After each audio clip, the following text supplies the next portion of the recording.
मसालेदार चटपटे काले छोलों की रेसिपी लेकर आई हूँ। अक्सर आपने ठेलों पर ये काले छोले ज़रूर देखे होंगे जिनको देखते ही मुंह में पानी आ जाता है। तो चलिए इन मज़ेदार से चटपटे काले छोलों की रेसिपी को देख लेते हैं। काले छोले बनाने के लिए मैंने यहाँ पर 2 कप काले चने ले लिए थे। इनको मैंने 8 घंटे पहले धोकर भिगो दिया था, सोक कर लिया था। मैंने इसमें थोड़ा पानी ऐड कर दिया है। अब हम इसके अंदर ऐड कर देते हैं 1 टीस्पून नमक, हाफ़ टी स्पून हम इसके अंदर ऐड कर देंगे हल्दी पाउडर और इसके साथ ही 1/4 टीस्पून मैं इसके अंदर बेकिंग सोडा ऐड कर दूंगी। इससे हमारे जो चने हैं वो बहुत अच्छी तरह से गल जाएंगे।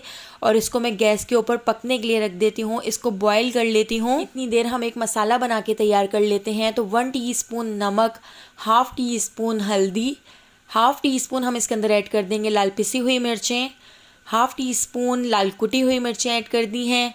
1 टीस्पून भर के मैं इसके अंदर ऐड कर दूंगी चाट मसाला, 1 टीस्पून पिसा हुआ धनिया, हाफ़ टी स्पून हम इसके अंदर ऐड कर देंगे कश्मीरी लाल मिर्च। इसके साथ ही हाफ़ टी स्पून मैं इसके अंदर ऐड कर रही हूँ गरम मसाला और इन सारी चीज़ों को अच्छी तरह से मिक्स कर लेते हैं। 1 टीस्पून आप इसके अंदर खटाई पाउडर भी ऐड कर सकते हैं। मैंने बाद में ऐड कर लिया था, अभी मैंने इसमें खटाई पाउडर ऐड नहीं किया है। थोड़ा सा पानी ऐड करके इसका एक मिक्सचर बनाकर तैयार कर लेते हैं। इन सारे मसालों को पानी के अंदर अच्छी तरह से मिक्स कर लेते हैं और 15 मिनट के लिए छोड़ देते हैं ताकि ये सारे मसाले अच्छी तरह से फूल जाएँ।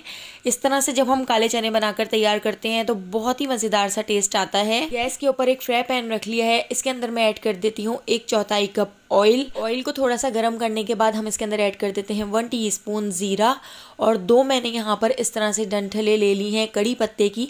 तो कड़ी पत्ते को धोकर सुखा लिया था, कड़ी पत्ता हमने इसमें ऐड कर दिया है और इसके साथ ही मैंने 4 से 5 बारीक कटी हुई हरी मिर्ची इसके अंदर ऐड कर दी हैं और इन तीनों चीज़ों को अच्छी तरह से मिक्स कर लेते हैं और हल्का सा फ्राई कर लेते हैं।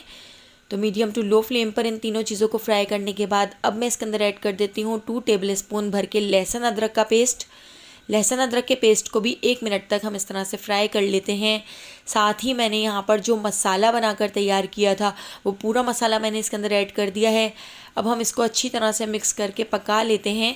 तो हमने इस मसाले को इतना पका लेना है कि साइडों से ऑयल ऊपर आ जाए और इसका हल्का सा पानी खुश्क हो जाए। तो चमचा चलाते हुए मीडियम फ्लेम पर हम इसके पानी को खुश्क कर लेते हैं। इस तरह से मसालों का कच्चापन भी ख़त्म हो जाएगा।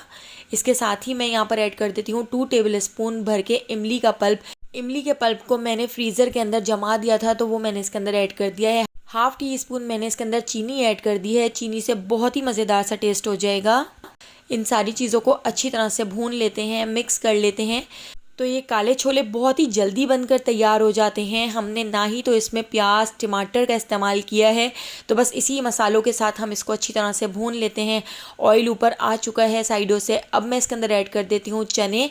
तो चनों को हमने बहुत अच्छी तरह से बॉईल कर लिया था। आधे चने अभी मैंने इसके अंदर ऐड कर दिए हैं। आधे चनों को मैंने उबालकर फ्रीज़र के अंदर रख दिया है। जब भी आपने ये छोले बनाने हो तो आप फ़ौरन ही फ्राई पैन के अंदर ये सारा मसाला ऐड करें और झटपट ये छोले बनाकर तैयार कर सकते हैं, जो बहुत ही जल्दी बन जाते हैं। 10 मिनट में ये छोले बनकर तैयार हो जाते हैं। तो अभी मैं इसके अंदर ऐड कर देती हूँ 1 टीस्पून खटाई पाउडर। खटाई पाउडर को भी मैं इसके अंदर अच्छी तरह से मिक्स कर लेती हूँ। तो अब हमने इसको इतना भून लेना है कि ये सारा मसाला चनों के ऊपर अच्छी तरह से चिपक जाए। यहाँ पर मैंने एक छोटे साइज़ का लीमू ले लिया है, तो लेमन भी मैं इसके अंदर ऐड कर देती हूँ। इस तरह हमारे जो काले चने हैं वो बहुत ही खट्टे मीठे मसालेदार और चटपटे से बनकर तैयार होंगे।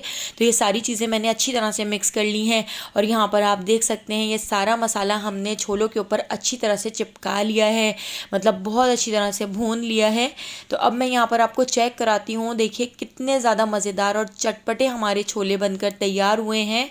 रेसिपी पसंद आई हो तो लाइक शेयर और सब्सक्राइब करना बिल्कुल भी मत भूलिएगा और बेल आइकॉन के नोटिफिकेशन को ज़रूर ऑन कीजिएगा, क्योंकि डेली मैं आपके लिए बहुत ही मज़ेदार सी रेसिपीज़ लेकर आती हूँ। तो उन सारी रेसिपीज़ का नोटिफिकेशन आपको फ़ौरन मिल सकेगा और आप मेरी सारी वीडियोज़ वॉच कर सकेंगे। तो आने वाली वीडियो तक मुझे दीजिए इजाज़त। अल्लाह हाफ़िज़।